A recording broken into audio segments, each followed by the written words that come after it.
Comienza Católicos en la Vida Pública.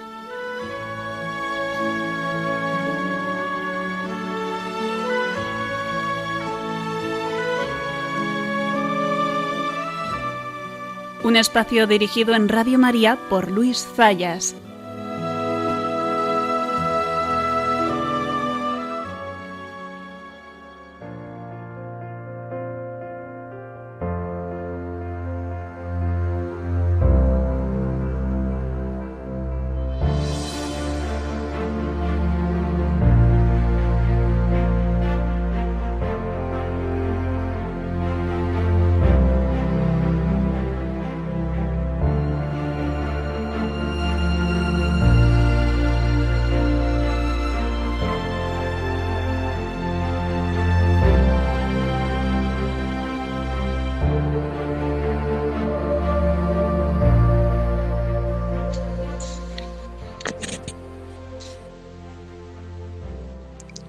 Empieza la cuenta atrás para recibir al Papa León XIV. Hemos cerrado la Pascua, hemos celebrado Pentecostés y podríamos decir que ahora los españoles nos preparamos para recibir al Vicario de Cristo en la tierra. Me preocupaba una noticia que leía estos días en Religión Confidencial. En ella se hacían eco de cómo Pedro Sánchez va a ir a visitar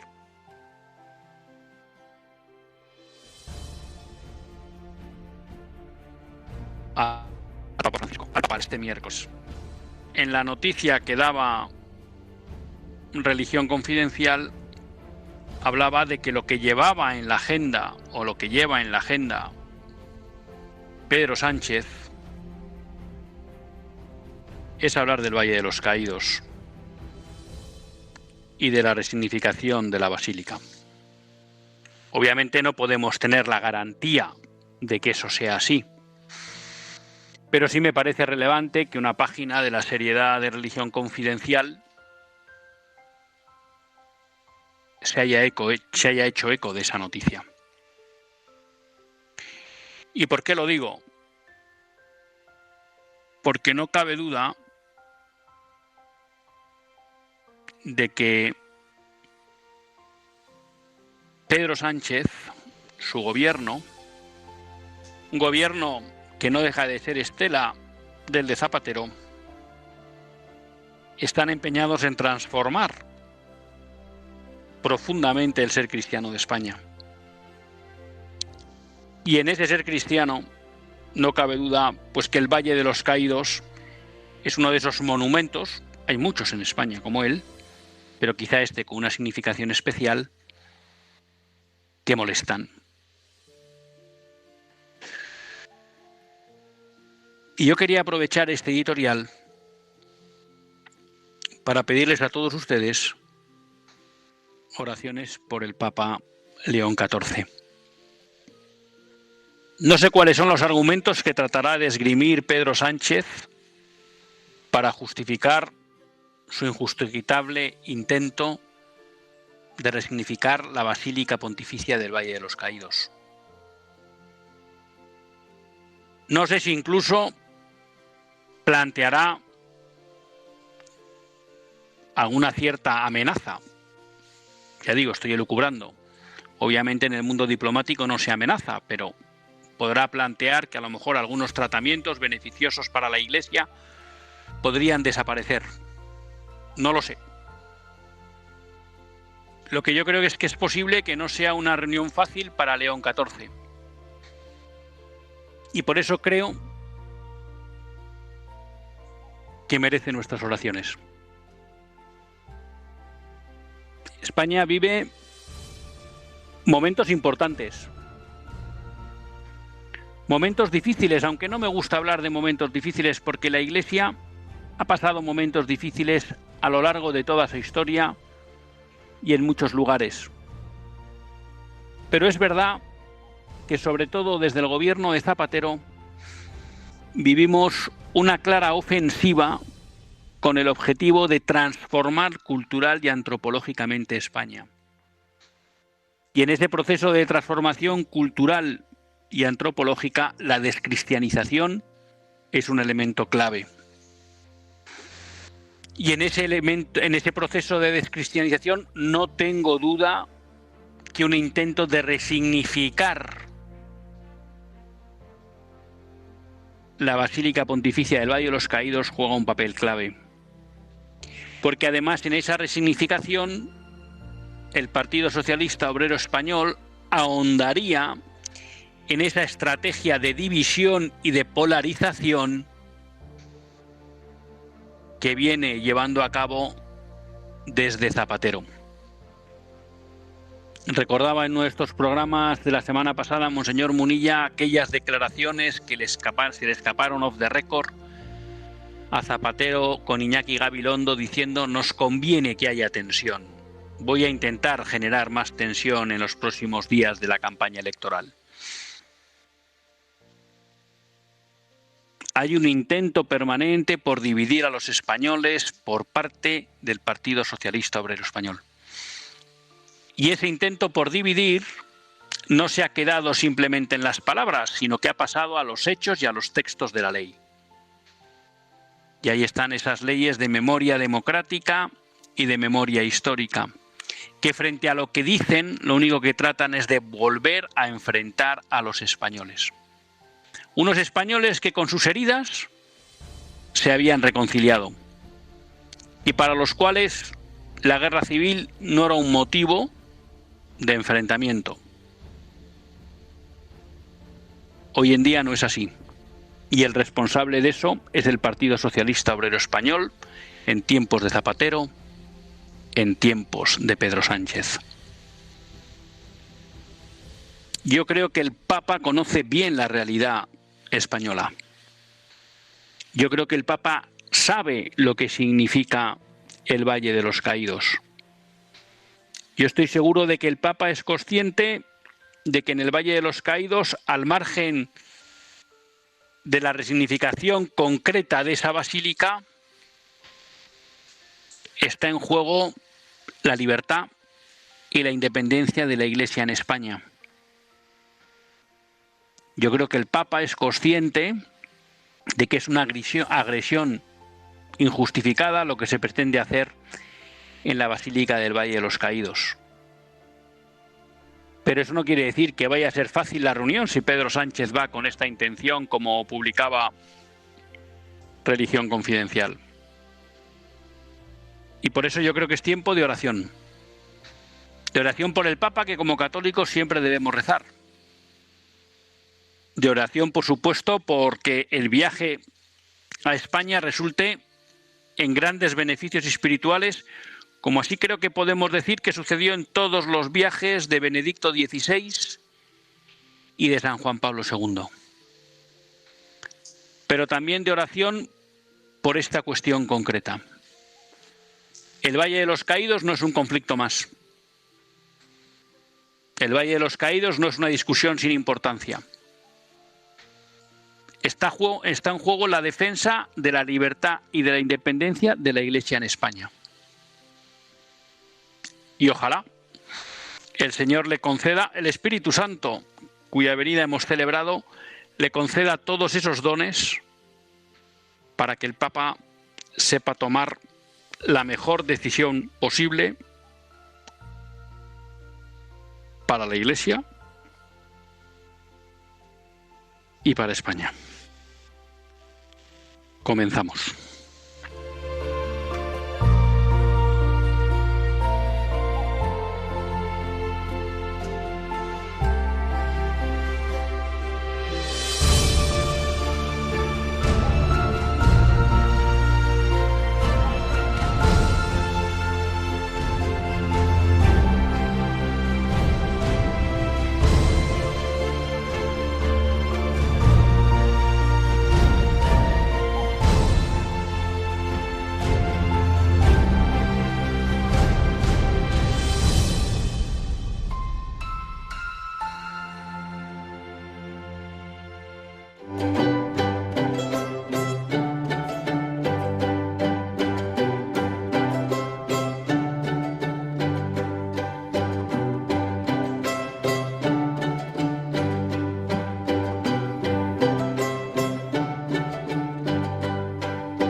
Buenas tardes, queridos amigos de Radio María. Un lunes más volvemos fieles a la cita con todos ustedes en los estudios de Radio María. Un lunes más para hacer este programa, Católicos en la Vida Pública. Un programa que, como todos ustedes saben, quiere ser una reflexión pausada sobre la actualidad nacional e internacional. Una reflexión que tratamos de hacer siempre desde la óptica del magisterio de la Iglesia y su doctrina social. Una Iglesia que no nos cansaremos de repetir, que es madre y maestra. Un lunes más tiene la suerte de compartir esta hora de radio con todos ustedes Luis Zayas, que es quien les habla, y a quien la Virgen pues le ha concedido la gracia de poder dirigir y presentar este programa. Un lunes, pues que para empezar ordenados, les recuerdo que nos pueden escribir al mail católicosenlavidapublica@radiomaria.es, católicosenlavidapublica@radiomaria.es. Un programa en el que pueden participar en directo a través del WhatsApp, el 668-594383, 668-594383. Saben que es un WhatsApp que está vigente durante el directo del programa. Y luego, Dios mediante, pues con las llamadas en directo que luego, si Dios quiere, daremos paso. Empezábamos, transmitiéndoles una preocupación. Nos preocupaba esa visita de Pedro Sánchez a Roma, a ver a León XIV.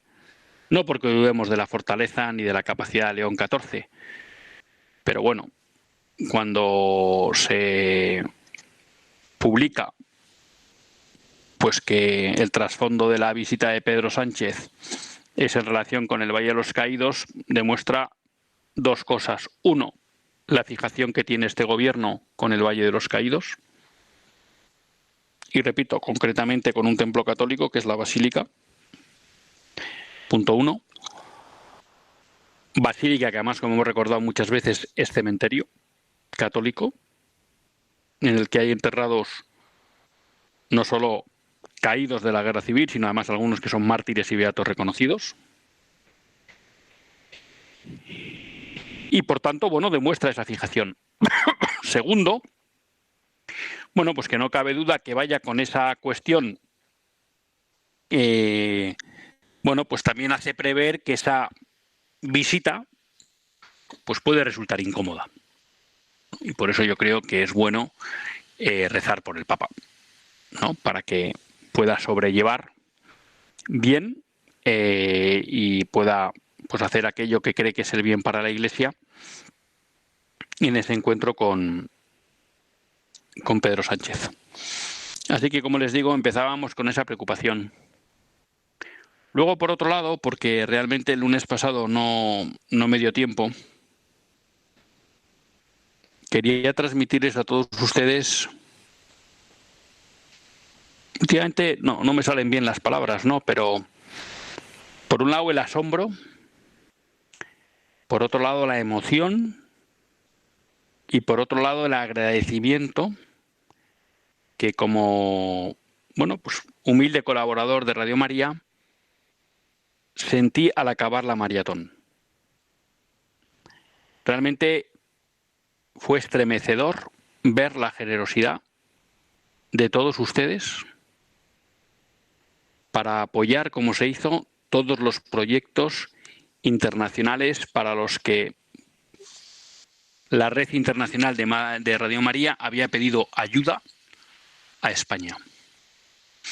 Y realmente, pues no sé cómo serán estos maratón en otros países, pero realmente me pareció, ya les digo, estremecedor, emocionante, espectacular el nivel de respuesta que tuvo la maratón por parte de todos ustedes.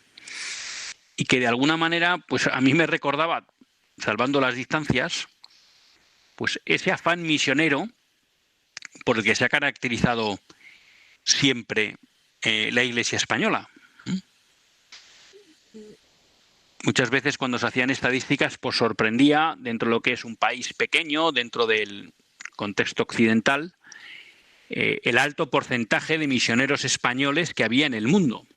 Y en ese sentido, pues hay que reconocer que España siempre ha sido un país muy generoso a la hora de entregarse por la fe, y una muestra de esa generosidad era, bueno, pues la cantidad de misioneros, de vocaciones misioneras que surgían en las familias españolas.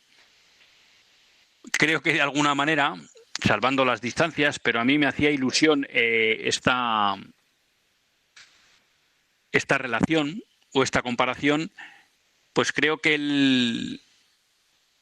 la respuesta en la maratón, de alguna manera, lo que mostraba es ese afán que sigue vigente en los españoles de que el Evangelio llegue hasta los últimos confines de la tierra.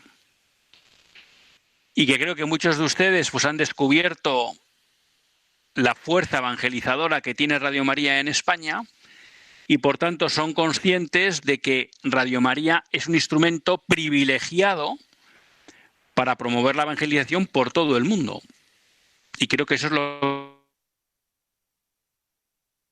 que explica, porque la generosidad se explica por la cercanía. Han apostado tanto por apoyar toda una serie de proyectos de Radio María en el mundo porque se dan cuenta de que es un mercado de evangelización. Yo lo reconozco que el domingo me acerqué para ver cómo iban las cosas, y cuando vi que se habían conseguido todos los objetivos, realmente me emocioné. Así que quería pues aprovechar este programa también para darle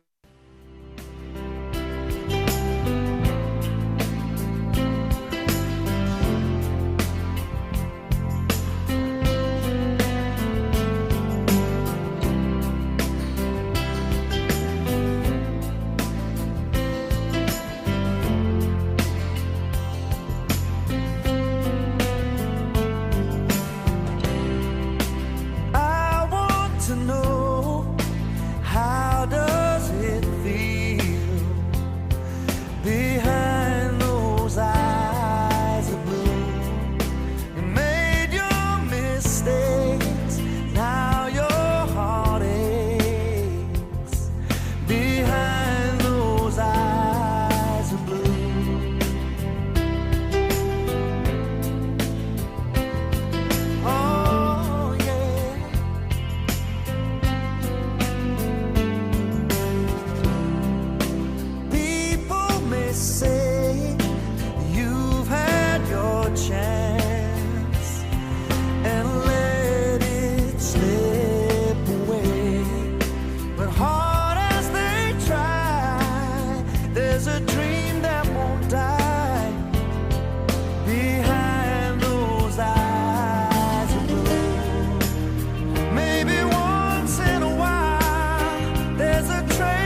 Bueno, pues estas son las cosas del directo. Les pedimos disculpas porque algo no me ha funcionado adecuadamente y estaba dando problemas para que me pudieran escuchar bien. Por eso nos hemos visto obligados a meter publicidad.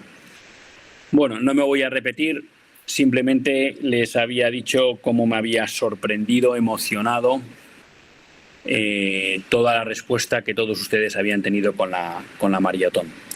Aprovecho ya para recordarles que seguimos en la campaña de mayo.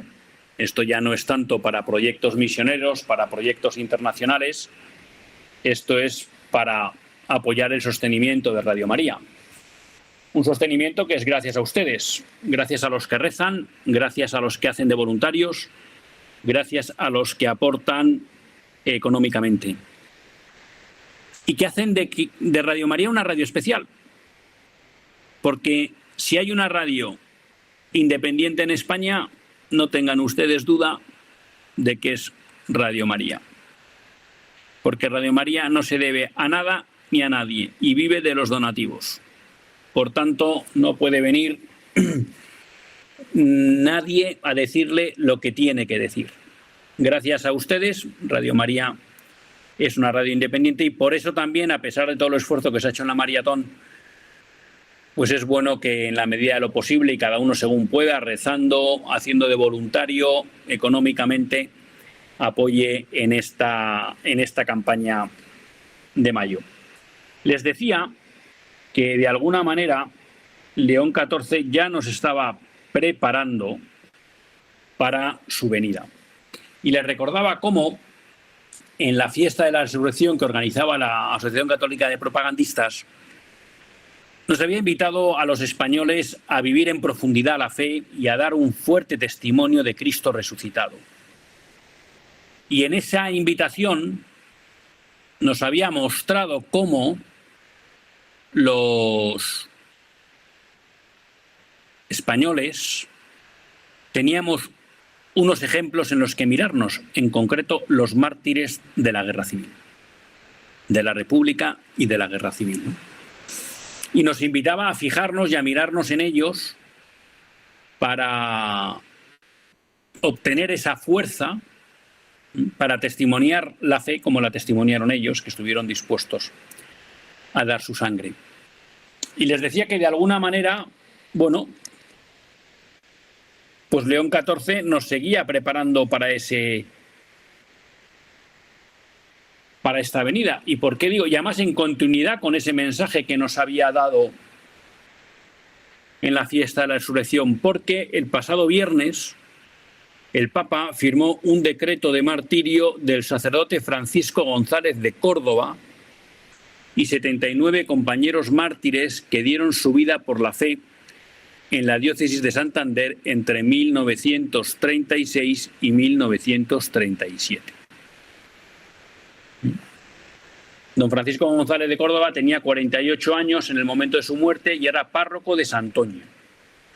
Y él encabeza una lista que incluye 79 compañeros, de los cuales 67 eran sacerdotes diocesanos, 3 religiosos carmelitas, 3 seminaristas, 7 laicos, 5 miembros de la Acción Católica, un juez de primera instancia y un maestro católico.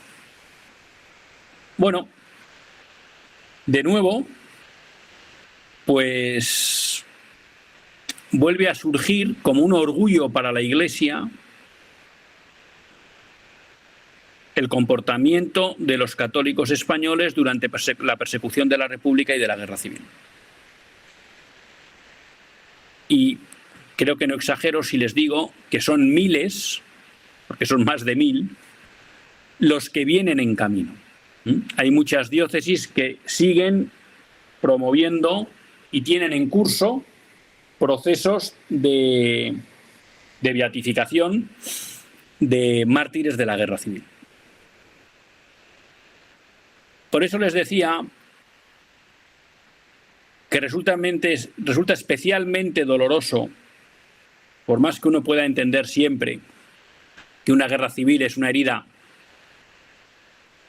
grave en una sociedad, porque no deja de ser una sociedad que se ha enfrentado, y una guerra civil en muchos casos supone que parte de una familia pudo estar en un lado y parte en la otra. No deja de ser triste pues que los últimos gobiernos socialistas utilicen la guerra civil como motivo de división. En primer lugar, repito, por lo duro que es para una sociedad haber vivido un enfrentamiento fratricida. Pero en segundo lugar, es especialmente doloroso porque cuando uno se acerca a la guerra civil, se da cuenta del odio que hubo a la fe católica. Y por tanto, querer remover aquello en el sentido de tratar de justificar que los buenos eran aquellos que persiguieron con saña a muchos españoles simplemente por su fe católica, no tiene disculpa. Es claramente no solo tratar de dividir, sino de alguna manera de mancillar la memoria de muchas personas que sufrieron una verdadera persecución cruel. Tengo pendiente con todos ustedes traer un día a Javier Paredes, que ha escrito un libro, Hasta el cielo, en el que recoge pues historias que él ha ido publicando de muchos mártires de la guerra civil. Y realmente sobrecoge, lo hemos dicho muchas veces, porque cuando uno lee el nivel de humillación, de vejación y de tortura al que fueron sometidos muchos de estos mártires, sinceramente, solo se puede explicar desde un odio preternatural a la fe católica. Y por eso, que se trate de utilizar esos acontecimientos para tratar de condenar a media España, que además sufrió en buena parte de sus miembros una persecución brutal, pues sinceramente no creo que hay mayor indignidad y mayor ataque al bien común y a la unidad de los españoles, a la cohesión de los españoles, a la convivencia de los españoles. En los últimos tiempos, pues posiblemente fruto del discurso de Monseñor Argüello cuando inauguró la última plenaria de la Conferencia Episcopal, pues se habla mucho de la polarización, de la situación de polarización que vive España. Es verdad que el otro día, en unos programas que escuchaba antes de las elecciones, justo antes de las elecciones de Andalucía, había un sociólogo, un de Moscovó, que lo que venía a decir es que él en sus encuestas no percibía que la sociedad española fuera o estuviera tan polarizada como polarizados están los representantes políticos, ¿no? Es verdad que no tengo capacidad yo para decirle si esa percepción es así o no, pero creo que tiene una buena parte de realidad, ¿no? Realmente los que están polarizando la sociedad española en buena medida son los representantes políticos. Y aquí yo sí creo que la responsabilidad es fundamentalmente de los partidos que conforman y apoyan al gobierno actual. Y repito, ya desde la época de Zapatero. Claro, que para buscar este enfrentamiento se recurra a tratar de buscar una legitimación en un momento de la vida de España en que media España trató de acabar con la otra mitad, y está documentado en todos estos procesos de beatificación cómo fue el trato que sufrió esa media España, pues resulta especialmente indigno. Entonces, bueno, creo que León XIV de nuevo nos recuerda una de las grandes joyas de la Iglesia española, que son sus mártires, y son sus mártires contemporáneos, que son sus mártires de la guerra civil y de la República. Y creo que como católicos, tengamos la visión política que tengamos de la guerra civil, creo que es para estar orgulloso de ellos. Es una frase que se repite muchas veces y que emociona, y hasta cierto punto, bueno, pues asusta, el hecho de que no se conoce apóstata en la guerra civil, ¿no? No se conocen casos de apostasía de la fe en toda la persecución que se sufrió donde la República y la guerra civil. Y creo que eso es digno de elogio. Y eso también muestra, bueno, pues que el Señor sabe derramar su gracia cuando el pueblo español lo necesitó. Es decir, que el Señor y su madre no abandonan al pueblo español ni en los momentos de máxima dificultad. ¿Y qué sucede con esto? Claro, nos hemos encontrado ante un caso de corrupción que ha saltado la semana pasada en relación con el presidente Zapatero, José Luis Rodríguez Zapatero.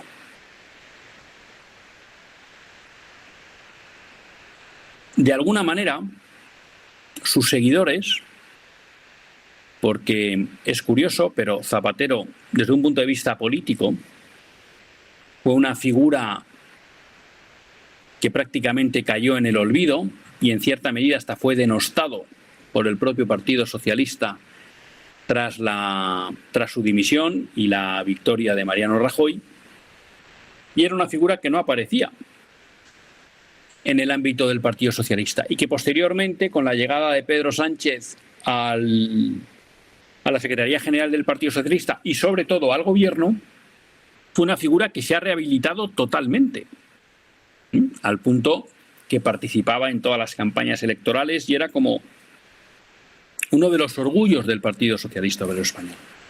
Repito, ahora sin entrar en otras cuestiones personales, una persona que había hecho de la división y del enfrentamiento de los españoles su bandera política. Claro, cuando ha surgido todo este caso de corrupción, bueno, pues muchos seguidores de Zapatero de alguna manera decían, bueno, es que esto nos ha pillado por sorpresa, nunca se nos hubiera ocurrido un hombre que hizo tanto por España, por traer nuevos derechos, por reivindicar banderas de la igualdad y demás. Y cuando oía estos discursos, me venía una reflexión a la cabeza. Hace muchos años vi una película, que la verdad que no les recomiendo, que era sobre un policía que jugó un papel muy importante en, vamos a decir así, destruir un policía de una ciudad americana. La película recogía una historia real de un policía que en una ciudad americana, bueno, pues había sido pieza clave era un hombre en su hacer policial muy ético y nunca cayó en el soborno de los narcotraficantes, de los traficantes de droga, y a su vez pues no tuvo nunca ninguna dificultad para denunciar a aquellos compañeros que él sabía que colaboraban con los traficantes de droga, e incluso, bueno, pues en una gran redada que acabó con un gran capo de la droga de esa ciudad, bueno, pues toda su obsesión era que este capo le transmitiera quiénes eran los policías, ¿no?, que de alguna manera colaboraban con él, ¿no? Era una persona que tenía, pues, bueno, vamos a decir así, un estándar ético muy importante en su actuación como policía. Pero luego, por otro lado, en la película, y que parece que debía ser en la vida real, era un hombre que en su vida matrimonial era permanentemente infiel a su mujer. Claro, y yo me acuerdo que cuando salí de la película, pues de alguna manera la figura de esta persona me parecía una contradicción. No digo que no se puedan dar casos, ¿no? Pero resultaba muy sorprendente y muy incoherente aunque ya digo, se dan en casos y en este caso se debía dar, ¿no? Pero a mí reconozco que fue una figura como que me dejó un poco descolocado, porque te chocaba una persona con unos estándares éticos tan importantes en su mundo policial, en el mundo del trabajo, y que no aceptaba ningún soborno y que incluso denunciaba a cualquier compañero, por mucho que eso supusiera dejarle sin carrera, si se enteraba que había colaborado mínimamente con algún narcotraficante o aceptado algún soborno. Y en cambio, por otro lado, fuera tan inmoral, ¿no?, en su vida familiar. Porque yo creo que es difícil que el vicio no acabe inundando todos los aspectos de nuestra vida. Ya digo, con eso no digo que no haya ejemplos puntuales como podía ser el de este policía. Y ustedes dirán, bueno, ¿y por qué no está contando esta batalla Luis Zayas? Bueno, porque cuando surgió todo este escándalo de la supuesta corrupción en la que ha estado metido y al que le ponen el papel de cabeza dirigente Zapatero, a mí de alguna manera me parecía que frente a ese estupor y sorpresa que había causado en sus seguidores, a mí de alguna manera me parecía lo natural. Y no porque la corrupción me parezca lo natural, no porque el tráfico de influencias me parezca lo natural, sino porque cuando hay una persona que en su hacer político ha tenido un planteamiento tan profundamente inmoral como ha sido desarrollar toda una serie de leyes en el ámbito de la defensa de la vida, de la protección de la familia, de la sexualidad, tan contrarias al orden natural y por tanto tan contrarias a promover la virtud, que lo que hemos visto con Zapatero también, con la ley de violencia de género, es que de alguna manera el vicio, el comportamiento contrario a la naturaleza del hombre, no solo no ha sido impedido, sino que ha sido protegido por las leyes, claro, por la persona que, como nos enseña la doctrina social de la Iglesia, cuando ejerce la autoridad, lo que está llamada es a promover el bien común y, por tanto, la virtud en la sociedad. Claro, pues a uno no le suena raro que una persona con un comportamiento tan inmoral en lo referente al ejercicio de la autoridad acabe teniendo también comportamientos inmorales en la forma de desarrollarse en la vida de los negocios. Y con esto no es que quiera ahora entrar en una crítica personal a Zapatero, sino que por donde yo quería ir es que al final lo raro en la vida es que no haya una unidad de vida. Y por tanto, aquel que se acaba dejando llevar por vicios en determinados ámbitos de su vida acaba siendo colonizado por los vicios en casi todos los aspectos de su vida. Mientras que aquel que se empeña en vivir en la virtud acabará colonizando no solo determinados aspectos de su vida, sino todos. Es verdad, y todos conocemos que tenemos ámbitos en los que quizá vivamos una cierta doble vida. Pero no puede ser en los aspectos nucleares de nuestra vida, porque si no, ahí eso se acaba rompiendo y se da una unidad de vida para el bien y para el mal, ¿no? Y hemos caído en la trampa de pensar que los comportamientos inmorales en el ámbito de, sobre todo, vamos a llamar de la moral social, ¿no?, de la política, pues que al final no afectan a la vida particular. Y yo creo que sí. Y creo que todo ello es, bueno, pues creo que esto que ha salido de Zapatero, pues creo que es un ejemplo de cómo de alguna manera cuando uno en el ejercicio de su autoridad, cuando fue presidente, pues se dedicó a desarrollar políticas inmorales, pues honradamente, sin querer juzgar, a mí no me extraña que esto se produzca luego en otros ámbitos de su vida una vez abandonadas la política. Y eso nos vale para todos. Y creo que eso es una buena reflexión. Por eso también cuando nosotros nos acercamos al voto, ¿no? Y decimos, bueno, lo que hagan en su vida privada no importa. Pues no es así. Porque posiblemente si nosotros votamos políticos que en su vida personal son inmorales, lo más lógico y natural, siempre se pueden dar excepciones, es en que en su quehacer político también sean inmorales. Y inmorales que promuevan leyes inmorales o simplemente que cedan ante intereses personales o de partido frente al bien común, o que no prioricen en todas sus actuaciones el bien común de los españoles. O también que acaben llegando a corruptelas económicas y políticas. Por eso digo que, bueno, todo esto que está sucediendo la semana pasada y ante el estupor de muchos seguidores de José Luis Rodríguez Zapatero, pues creo que merece la pena que nos haga reflexionar sobre la unidad de vida en la que vivimos nosotros. Son casi las 10 menos cuarto ya pasadas. Aquel que quiera participar en el programa, pues lo puede hacer llamando al 91-005-9419. 91-005-9419. Me dice aquí Pedro de Torrejón que trabaja en los jueces y presunción de inocencia para Rodríguez Zapatero. Pues por supuesto, efectivamente. Dice, hombre, yo solo puedo opinar de la gestión de su gobierno, que fue muy mala. Se cargó el espíritu de la transición, volvió a las dos Españas, el frentismo político que hoy padecemos, legado de Rodríguez Zapatero. Totalmente. Y por supuesto vaya por delante la presunción de inocencia.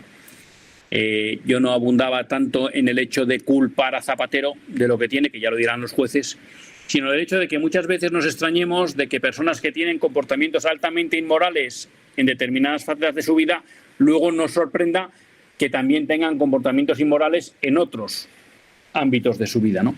Desgraciadamente yo creo que es lo coherente, porque en general tendemos a una unidad de vida en el vicio o en la virtud.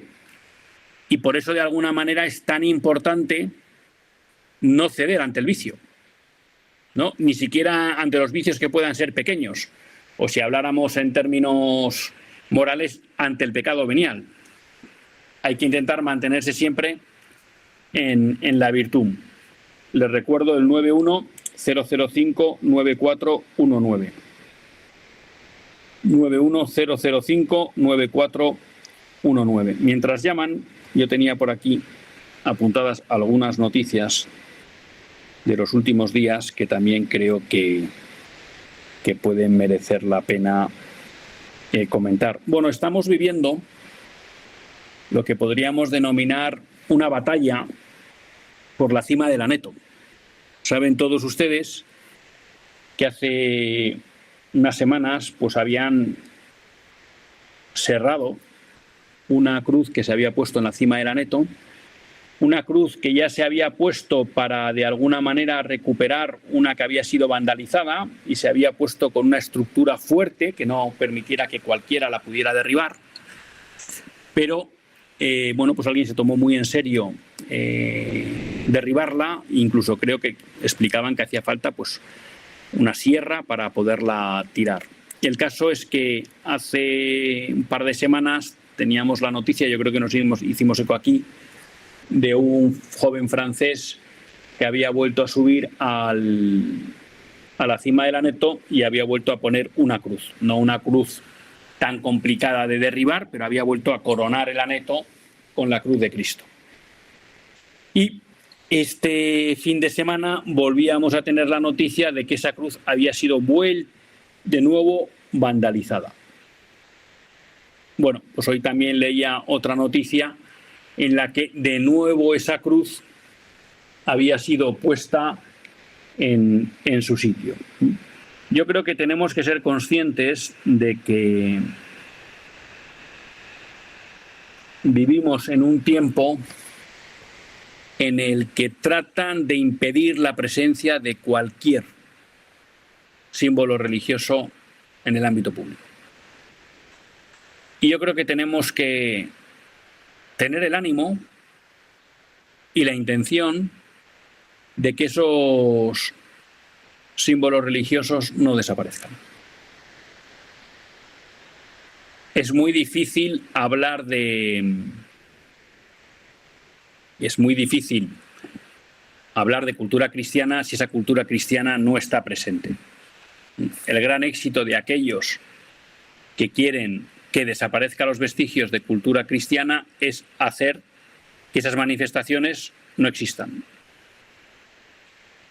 Bueno, pues el gran reto de aquellos que queremos que siga habiendo una presencia cristiana en la vida pública que interpele a las personas a conocer a Cristo, a acercarse a la fe, pues es que esos símbolos religiosos sigan presentes. Y por tanto creo que ante cuestiones que pueden parecer nimias, pues dice, bueno, pero ¿quién va a la cima del Aneto? Bueno, no importa quién va, pero hay gente que llega. Y no sé por qué a alguien le tiene que molestar que haya una cruz en la cima del Aneto. Porque, repito, si algo enseña la cruz, es una invitación a dar la vida por los demás, a vivir para los demás. Y eso sorprendería, o sorprende que sea un mensaje que el mundo de hoy rechaza. Es así, lo rechaza, porque es verdad que en ese seguimiento Dios pide cosas, Cristo pide cosas, que el mundo de hoy no quiere vivir. Lo sabemos. Pero no parece que eso debería justificar que la presencia de símbolos que nos recuerdan a Cristo y a su Evangelio generen rechazo o no guste que estén. Ya sabemos que es así, no somos ingenuos. Pero en cualquier sitio es bueno que hayan. Estén en la cima de los montes o estén en las plazas de nuestras ciudades, ¿no? Por eso ahí también hay batallas importantes como la que se están librando en muchos pueblos, porque aquellas cruces, en muchos casos en recuerdo de los caídos en la guerra civil, bueno, pues se puedan mantener, porque no ofenden a nadie, son en recuerdo de caídos en la guerra. Que otros dicen que solo recuerdan a unos, bueno, pues ustedes pongan sus cruces y recuerden también a los otros, pero no hay por qué hay que quitar el recuerdo, y menos cuando se trata de símbolos religiosos.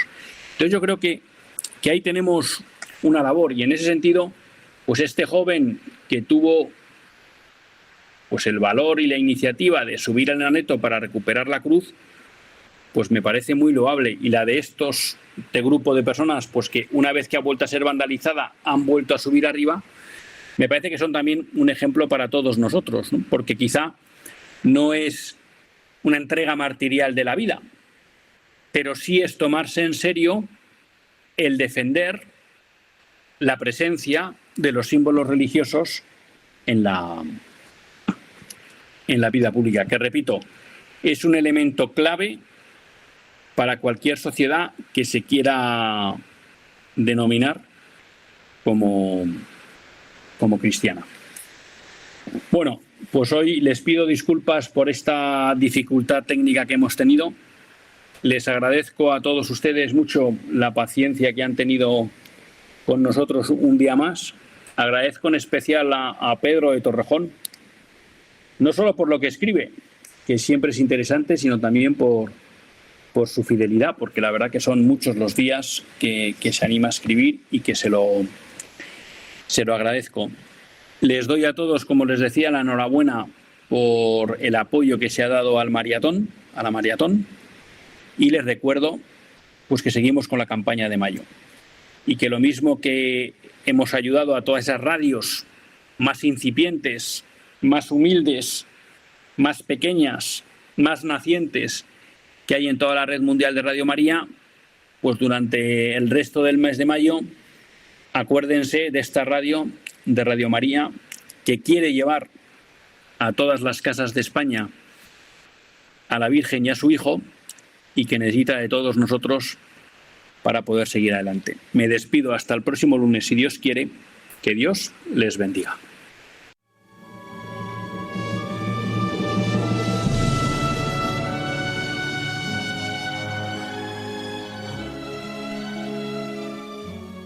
Así concluye Católicos en la Vida Pública, un programa que dirige Luis Zayas.